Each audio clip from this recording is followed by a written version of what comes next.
Thank you for tuning in. This is Architects of Imagination, where we talk to the brilliant minds behind your favorite video games. I am DJ, and today I'm very pleased to announce my old boss, Alex St. John. Hey DJ, it's good to see you again. We Yeah, we we got old. At least you still have good hair. thank you. Yeah, I appreciate that. Yeah, it has been a long time. I was a much younger man when we last saw each other. I worked for you at Wild Tangent. I think I started in 1999 through about 2005. So, man, Another century ago. I know, man, crazy. Um, and I just wanted to open by thanking you for basically, kickstarting my career. This was the first sort of proper. I'd worked a little bit in computer graphics stuff ahead of that, but this was my first proper game job, and I, went on to do other exciting things after Wild Tangent. So, thank you very much. Hey, you're a very talented guy. I knew you were going to go places. It was fun working with you. Yeah, thank you. And I have very fond memories of my time at Wild Tangent. Good. It was, I would describe it as one of the happier times of my life. The people that I met, the people that I got to work with, you and Max and Brent and Radu and just so many to this day friends came out of that place. Um, Thank you for. I remember, those of us who were imports that came in from other states or whatever. You'd Yeah, have us to your house for Thanksgiving if we didn't have that's family in right. time. You guys used to, oh, I remember that. That tradition got carried forward to other startups too. Yeah, I remember I always had you guys over for the holidays. That was fun. Yeah, so thank you very much. That was it was a blast to work there. I had a great time. I learned so much. You don't know what you don't know until you're Oh man. you get in there, and then Man, did we learn how to CEO the hard way there. Boy, good grief. I remember when I was scheduled to interview there, someone had sent me a copy of a book that had been recently written about you called Renegades of the Empire. I read it largely on the flight on my way to the interview. And man, your story is amazing, phenomenal, legendary. Holy shit. You've There done have been some a kick few other stuff. books since then too, actually. Yeah. None of them actually ever get it right, which is unfortunate, but you know, some good Well, what stories.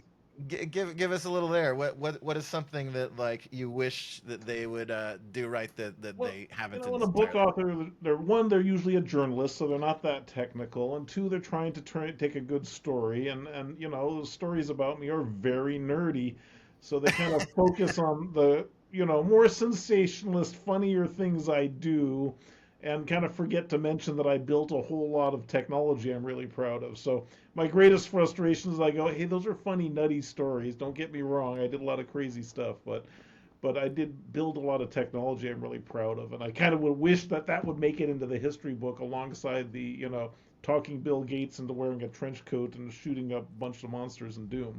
I just that's a good story. Don't get me wrong, but I also made the operating system tech. I wrote code. Yeah, yeah, and let's get into some of those things. I mean, you were pivotal in the development of DirectX itself, Yeah. which functionally has fueled the entire PC gaming industry. Would not be what it I is am part today. of every game you play on every console today now. Yes, indeed. I started the team, so it was myself. I had the job of game evangelist, and I of course sucked in a couple of my closest crazy friends to go build it all. Yeah, the Xbox itself may not exist were it Yep. not for It's what you the guys put. DirectX box. I Yeah. drew the logo, although the logo is so politically incorrect that Microsoft has had a revisionist history for it in order to make it okay. So the original, if you look this up on Google, the Okay. original DirectX logo, the project, the secret code name for DirectX was called the Manhattan Project. And it was inspired by a 1980s sci-fi show called what was it? Not Shall We Play a Game? What was that game? War Games. Um, and so in the AI that starts World War III in it, has the famous quote, "Shall we play a game?" So the logo was a nuclear blast, and the DirectX logo was a radiation symbol. And Okay. that's what the first T-shirts had, was just a radiation symbol. And we made DirectX with no permission. We just did it at Microsoft as just because we made stuff for the hell of it, and nobody would listen to us. So we said, "Fuck it, we're going to build it." Pardon my language for the kids there. Um, so we started the DirectX project kind of with no charter, and I drew the logo. And it was originally a radiation symbol. We had these scandalous Manhattan Project, Oppenheimer kind of themed stuff for the early developers. And of course, when it became huge and everybody went crazy, Microsoft PR had a word with us about the logo. They're like, well, the radiation symbol, it's a little bit, maybe you could, get rid of that. And so I added a leg to it to make it an X. And it was Really? like fans. It looked like a fan blade, right? And the funny thing is, there's this whole fantasy story that is total BS. That's the Xbox glowing green X because they had a green highlighter pen when they drew it. The DirectX logo was always radioactive green, and not a single person who worked on Xbox didn't remember that. They just made sure that they told a different story to the press. So the X on the Xbox is because it was called the Manhattan Project, and the early DirectX SDKs, we wanted to, put the consoles that originated mostly in Japan out of business. So hence the nuclear theme, and it was carried Oh forward to man. the Xbox with the glowing green radiation symbol on the cover. So Oh wow. maybe a little politically incorrect, but we were young and stupid then. Yeah, Now I we're mean, old and stupid. Don't get me wrong. we're young. I don't. Yeah, I guess we can't claim young and stupid still, but now we're older and Now we stupid. got no excuses for it. No, none at all. That's amazing. I did not know that. That's incredible. Yeah. And so from there you went on to. I remember reading. By the way, great read. I highly recommend it. Renegades of the Empire for anyone. It's super fascinating to read. You ended up leaving Microsoft and founding Wild Tangent, and I didn't know this at the time that I joined, but from you or someone had explained that like you guys were working on getting like DirectX 3D rendering going on inside of Internet Explorer, and there was these like hidden codes in there that Oh could yeah. enable it. You may not remember this, but I made Dave. It was David Vincent and Mike Demond made Google Maps, and we sold it to Google. So the earliest we started out after I left Microsoft, I'd started the Chrome project, the ChromeFX browser project at Microsoft, which is a story that has not been told and wasn't relevant until this era. But I started a project to put DirectX in the browser. Remember, Microsoft was trying to kill Netscape back then and make a super browser, beat Netscape. And I got the charter from Microsoft to build a browser that had so this incredibly media powered browser. And prototyped it, and it was called the Chromium browser. Before there was ever a Google Chrome, by the way. And that browser turned into a major project. And the guys who built DirectX with me went on to build this incredibly powerful DirectX enabled media browser. But Microsoft was very, very political, and we were very naughty boys for going and innovating without permission. So we had a lot of enemies at the time, and we were afraid that we would not get to ship this media super browser we were building before we got stopped by politics. So the prototype that I built with a couple engineers who were friends, we slipped into, I think it was IE4. It was IE3 or IE4, undocumented, and it was shipped. It's in there to this day if you go find an old copy of IE. And the APIs were undocumented, such that should an accident happen to the Chrome project that we were building, like an unfortunate DOJ trial that gets the whole thing buried and forgotten by history because Microsoft thought better of crushing Netscape publicly after the government threatened to break them up. So so I had left Microsoft, and then Eric Engstrom, who had started, and Craig Eisler, who had started DirectX with me, were running this project at Microsoft, and they wanted help producing the first demos that would use it. So Wild Tangent was founded as a consulting firm just to produce demos for the Chrome super browser we were building. And the first demo I made, they said, we want something that's not games. And so I did what today is called Google Maps, but Yeah. we called it Maptastic, and it was streaming, zooming mapping that ran over a modem, and it was something that a browser could not do without all this kind of DirectX acceleration. And that was the big demo for the Chrome, what became called the Chrome FX. Microsoft wanted to name it the Chrome browser, and Microsoft legal said you can't trademark a generic name, so it ended up being called Chrome FX. Um, and so Wild Tangents started building those demos, and then the DOJ trial came. Microsoft, they were about to ship Chrome FX as this new super browser, and they said, oh crap, we're going to get broken up by the government. And they buried it, canceled the project. And one night I got the note that, come to the office and get all your stuff before your card keys die. And so everybody at Wild Tangent who was working in my basement at my house, we all ran to our Microsoft office and grabbed all our furniture and computers and rolled it out of the thing before our card keys got cut off. Oh man. And that was the beginning of Wild Tangent, the online game publishing platform. Awesome. Which is still around today. I hadn't really kept track of what Wild Tangent has been doing up to today. I'm looking at the website Yeah, right now. Miguel, I think, still largely runs it. It was sold off. So I left in 2008 because it'd been a decade. So I'd sold my interest to go do other things, and then, other people ran it diligently into the ground, as far as I know. Yeah. Awesome. Subsequent leadership did not figure out how to stay on top of the world's largest online game platform that I left them. Yeah, fuck. Um, sometimes so when I worked there, there was two sort of gaming divisions. There was the Advergames where it was sort of work for hire, right? And that's kind of largely what I was doing. You know, Coke or Nike would hire us to do a soccer game or something like that. And then there was the sort of games to sell. Um, and one funny anecdote too from that time, to this day, sometimes I'll be at the GDC or something, and the topic will come up: who worked on the on like the worst rated thing or the funniest thing. Usually, I'll win that argument with I think we did and we did the Axe body spray Oh God, for yes. game Mojo Master, Oh God, yes.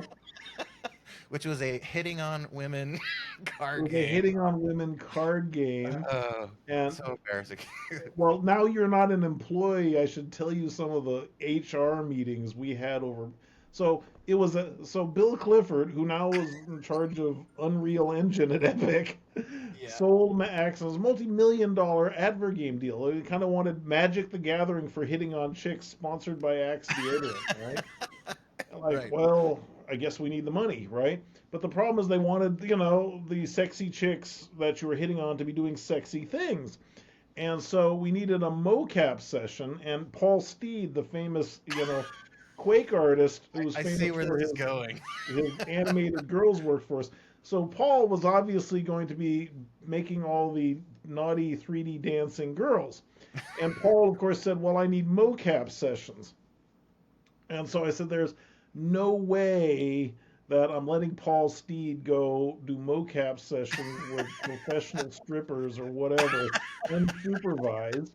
And we got to handle all this delicately because it's kind of a naughty rated R game. So remember Tanya who worked for us? I do, yeah. She was Tanya a was great. really funny producer. She's hilarious. She'd worked on Monty Python games. She's like everybody's mom, right? And so I had to go. I go, Tanya, I gotta ask you a favor.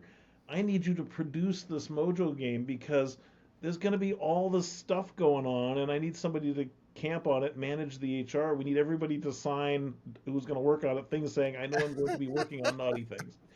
Um, and I thought, she was going to roll her eyes and go, okay, Alexa, whatever, one for the team. But she was really excited about it. She thought Steed was hilarious because Steed was hilarious. And he was Yeah. hilarious in a totally X-rated way because he loved 3D animation and women's bodies.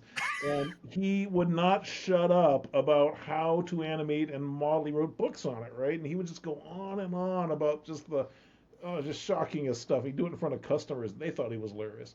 But Oh man. so he would take Tanya to LA to shoot these pole dancing scenes and so forth for the Axe deodorant commercial, and they'd have the strippers, and they're all mocap sessions. And the problem is, he goes, it's a big dark empty room with everywhere wearing bulbs and things, and he goes, I need furniture. They need a chair, they need a pole. So he'd make Tanya go and be the bench or the table or the chair or the pole.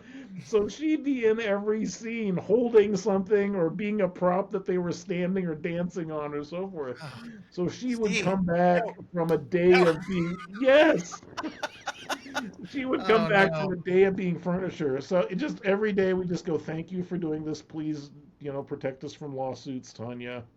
Oh Um, no. but just the most hilarious stories of the antics she and Steed would get up to shooting that frickin' game. Oh Yeah, and man. then we had the Mojo Girls at E3, so they actually, just oh my, they hired models to play them all at E3 because, that was politically okay back then. Yeah, times have changed. We've advanced a little bit, Yeah, thank goodness. progress. Yeah. And I'm glad to have more women in gaming. I'm glad to have been able to hire some at our company too. Like that to me that's a necessity. It's important. But yeah, that was an era, wasn't it?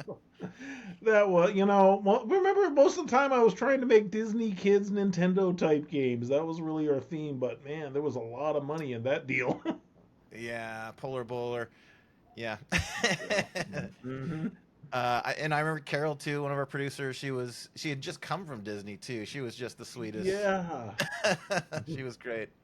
Yeah, yeah. Um, One other funny story from our time there. I remember we had one kind of project out in Virginia at AOL, and me and a couple of the other guys had to fly out there for like 2 weeks on like a day's notice or something. And we did the project. And at the end, you and I forget who else kind of flew out to do the final presentation. Yeah, it was And a big deal. We got the AOL AIM Instant Messenger game network deal, that one. Yeah. yeah, killer. That's awesome. Hmm. Um, and I remember the fond memory. You right after the presentation, you kind of took us aside. The few of us who did this just sort of dropped our lives and just went out for 2 weeks. But you told us, thank you for everything you did on this. Thank you for coming out here on such short notice. Here's $1,000, and it was Halloween night, and in downtown DC, you gave us $1,000, but the condition was that we had to blow it that night. Oh man, I was the best boss. Yeah, you were pretty awesome. The sad learnings from me that night was I think I took it too literally. I think the gist was go have fun, but I ended up like the bars. So downtown DC has this bar row, and everyone was out there. The lines were just crazy to get to the bar. So basically, just spent the night, the whole evening in the in the line, like getting drinks for people and not like enjoying the night. So I fucked that Dude, one I up. tried, man. You were such a You can company lead a full of horse to nerds. water. None of you had any game or knew how to have a good time. You had to be taught. Not only did you have to be taught how to ship a game, but how to have a life. Yeah. Actually, you were one of the cool ones in that group, as I recall. True. Yeah. Oh, thank you. And man, I learned so much at Wild Tangent. Like it was my first. I was there about 5 years. It was my first game job, and got to touch pretty much every like art discipline there is, from like environments, UI, motion capture, character design, effects, outsource managing, art directing, pretty much Yeah. everything. And that kind of really well set me up for what I would go on to do afterwards, doing effects, which touches all these things, rigging and so yeah. Again, thank you for my, Well, thank you. I had a lot of fun working with you. I remember you were very talented. Yeah, thanks. it was a good time. Good era. Tell us what you've been up to. Let's take another little tangent. Not excuse the pun. Uh, DirectX isn't the only big tech you've had a role in. We were just talking about another thing that is more apropos today, ChatGPT and some of the foundations under that. Talk about that a Yeah, little bit. I've traveled strange paths that a lot of people don't know about because I'm very antisocial. I'm in my basement down here in the dark where I spend 99% of my life. Um, yeah, well, a funny thing happened a few years ago. I moved to New Zealand, where by strange courses I ended up starting a supercomputing consulting company to design some of the supercomputing architecture for the Square Kilometre Array telescope. Because, of course, it's going to be one of the world's largest GPU supercomputers that's designed to map all the matter in the universe.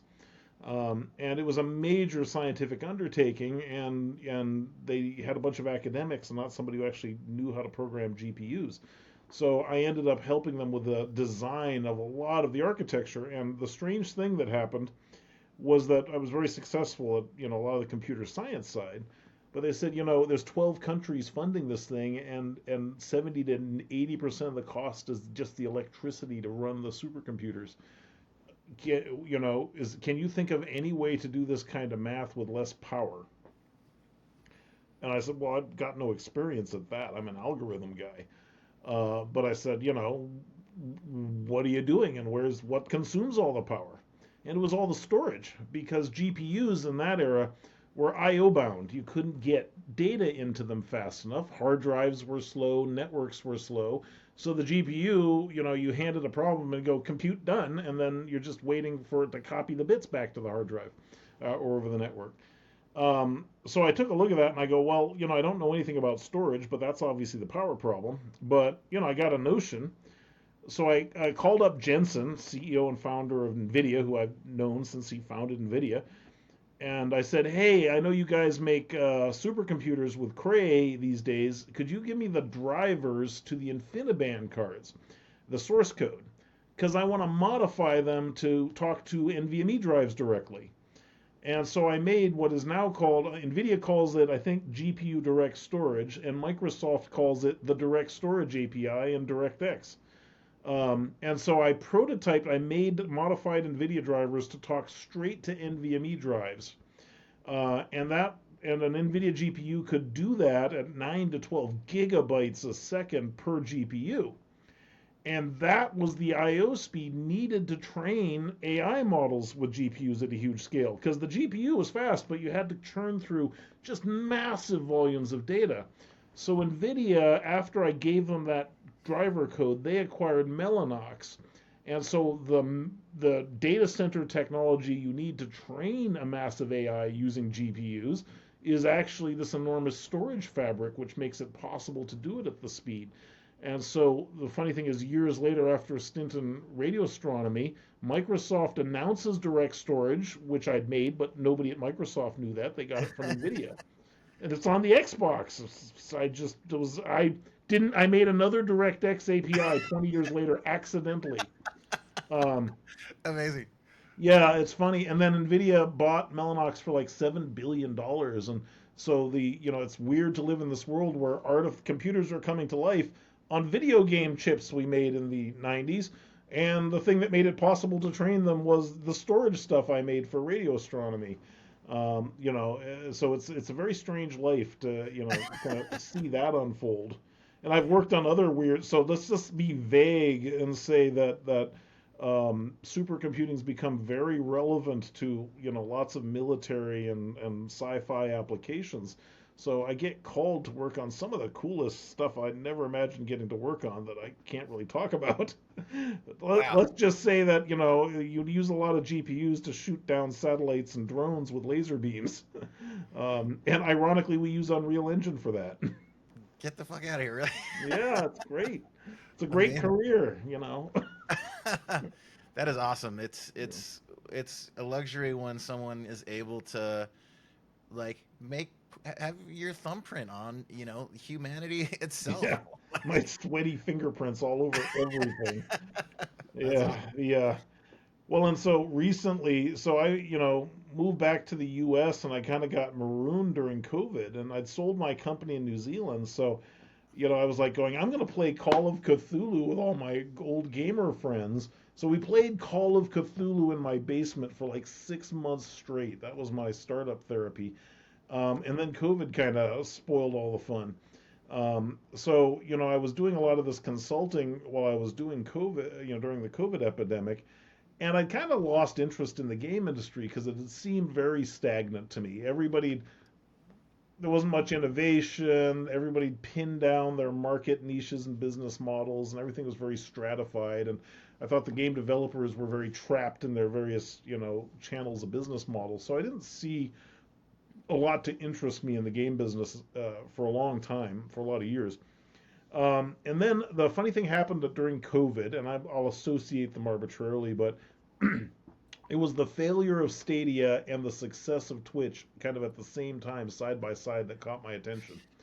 Because, when I built DirectX, it started out as video. We're using DirectX now for all the video conferencing stuff. This is Direct Show that I worked on, that all this is working on. And you think of 3D engines, the reason we made the Direct 3D API is people were on modems, so you couldn't fit a video over a phone line. So you needed a big GPU on both ends and a tiny little stream of bits to play a multiplayer game. So from my point of view, Direct 3D was just type of a video codec for gaming. And I always imagined that a day would come when people had so much bandwidth in your home, you didn't need a big computer anymore. You just play it as video. And you and I have seen On Live came and go, and Gaikai came and went, and there were all these kind of attempts to deliver games as video. And I always, kind of sat on the sidelines and go, hey, I hope that works, but I don't actually believe the world's ready for it yet. And what I saw happen with Stadia was one of the most, from my point of view, really fascinating, because Google had this tremendous vision to go, we're just going to make games playable as video. And then instead of doing what you'd think Google should do with them, which is make them free and ad supported, they go, and we're just going to put a big paywall in front of them and charge the same price as though they were on a console, but in the cloud. And then we're really confused as to why that failed horribly. And right next to that, right, it's a terrible idea. You go, what was the point of putting games in the cloud if you weren't going to let them get played for free by everyone everywhere with any kind of input device? Why'd you have to put a paywall in front of that? And the truth was that the cost of putting a game in the cloud was so astronomical that they never would have made any money. If they made it free, they would have just lost billions overnight, the hosting costs. But right next door is Twitch TV. And the Twitch TV guys are just as dumb in another way, because they actually were just another kind of YouTube wannabe, except some chat. So we're gonna be like YouTube, because the world needs another one of those, and we'll put chat on it. And in 2012, as they're kind of a struggling YouTube wannabe, Open Broadcast Studio is open sourced out of the blue. And streaming is born, not because of anything Twitch did, but because Open Broadcast Studio is open source. So guys like you and everybody, the gamers, are going, yeah, I'm going to put on my own game show, and that'll turn out to be people who like to play games love to sit around watching each other play games. and we'll put it on Twitch. And so over at Twitch, they're like, we're the most brilliant business people ever, because we now have millions of people just sitting with their hands in their laps watching people play esports games and talk about it because of Open Broadcast Studio. And today they're generating $3.6 billion a year in revenue at a loss. They can't turn a profit because the cost of hosting that much video exceeds the value of all the advertising. So we better sell to Amazon for $1 billion in 2014 because we'll never turn a profit. And Amazon, they can use all their excess unsold cycles for this. So they end up an Amazon company. And yet, for the first time in history, because every time you'd have a conversation about, I'm going to deliver games as video, there's always that person who goes, but what about the latency? Right? Yeah. And you go, how about 100% latency? How about hardcore gamers being thrilled to play not at all, to have a game with no interactivity at all, you're just going to watch it, and that's going to be a hit. And that's what Twitch was. And I was like going, Stadia fails, and Twitch, that succeeds, and you can't even play. And you go, you know what's fascinating about that? Is both of those are stupid ideas. The actual right ideas in the middle, and nobody realized it. So I got a bug. So we're just locked in the basement. I'm just video conferencing my friends going, hey, you guys want to make something cool with me? So this was our COVID lockdown hobby. I said, let's make something where you can Twitch stream and play. So I ended up founding the original name Playcast Inc. because EA used to own it. But I got Playcast Inc. and we're at Playcast IO. And the technology that we've been building in the basement for 2 years is on the sites in alpha, which means it's not flawless. But it basically is open broadcast studio that lets you stream yourself playing a game. It's integrated with OBS, so if you're a Twitch streamer, it already works, except that your mouse, keyboard, and gamepad works. So you can literally play with other people as video over the internet. And it's peer to peer. You just put it on your home computer. I can send you a link, and you can play my games on my machine from 1,000 miles away with your game controller. Nothing to install on the client side. It just works in a browser. So I like Parsec a lot, but you got to have a client on both sides. Or Steam Remote Play, you have to have their app here, and you have to have a client and an account and all that stuff. And all of that, it gets in the way of people just playing. So what I built is a new kind of streaming platform that includes the play part. And so I'm hoping that not only is that really successful, but it's a deliberate success because it's actually what those guys were trying to do that just didn't, get the ideas right. Yeah. Yeah, I've been Twitch streaming my my D&D games. Yeah.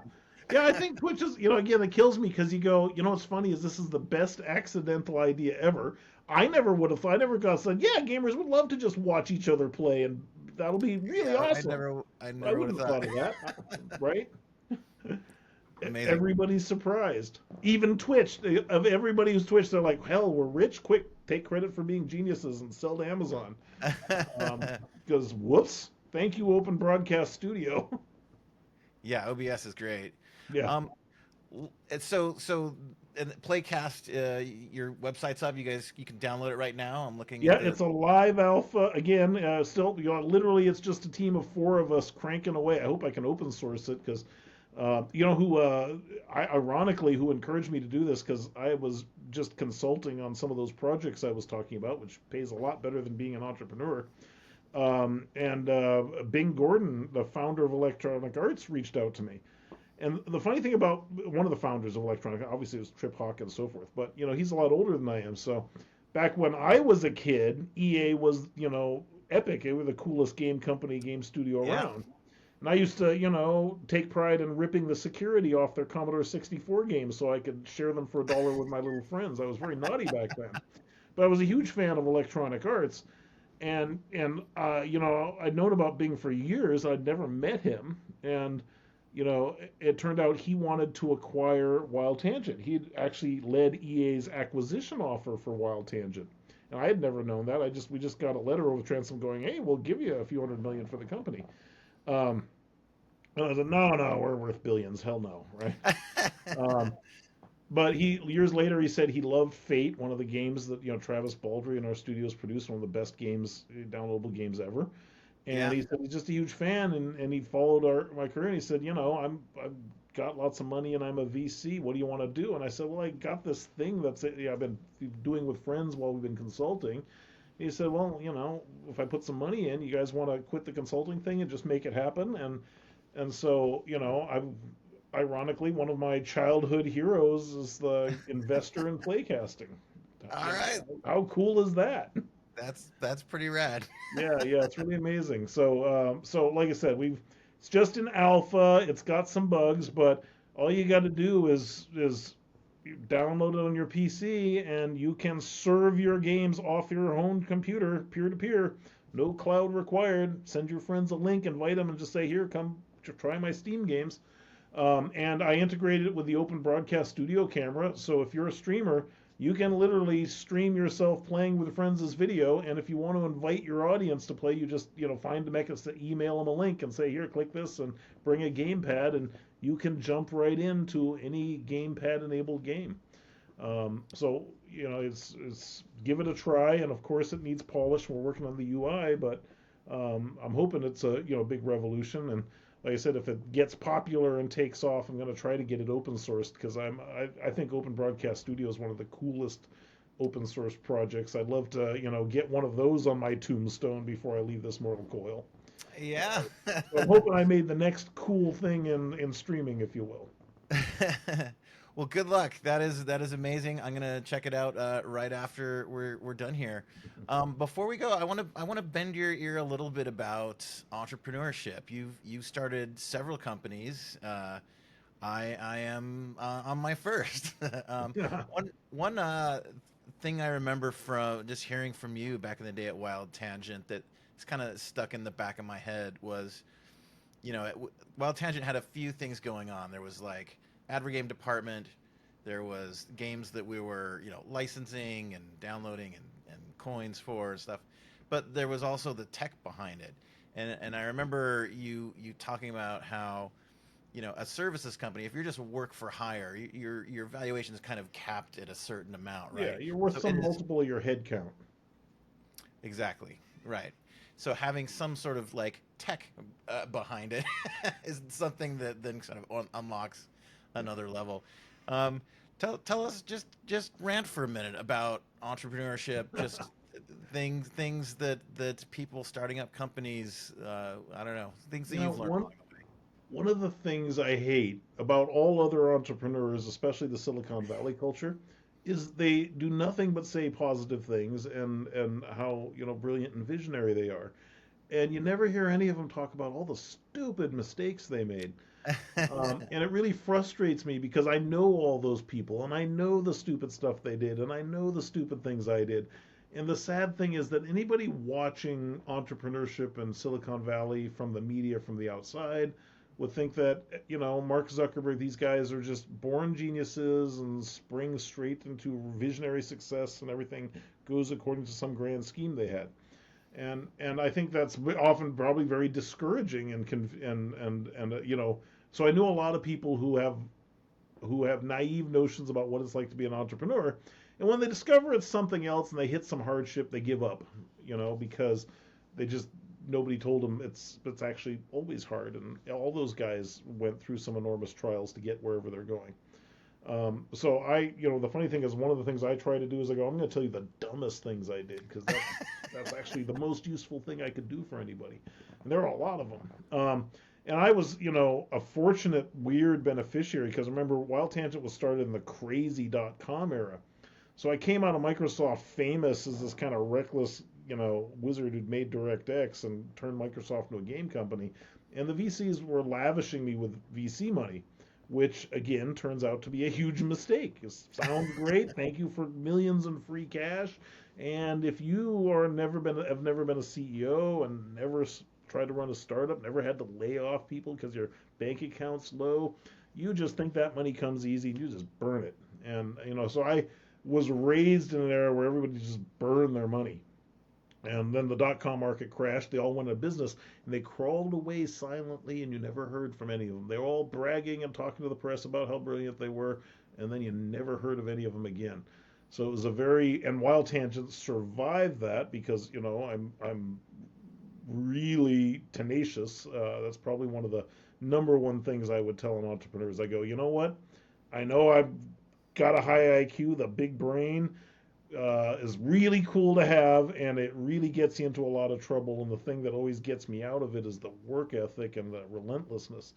And so my experience is the founders who really make it, their number one attribute, regardless of where their IQ's at, is usually their relentlessness.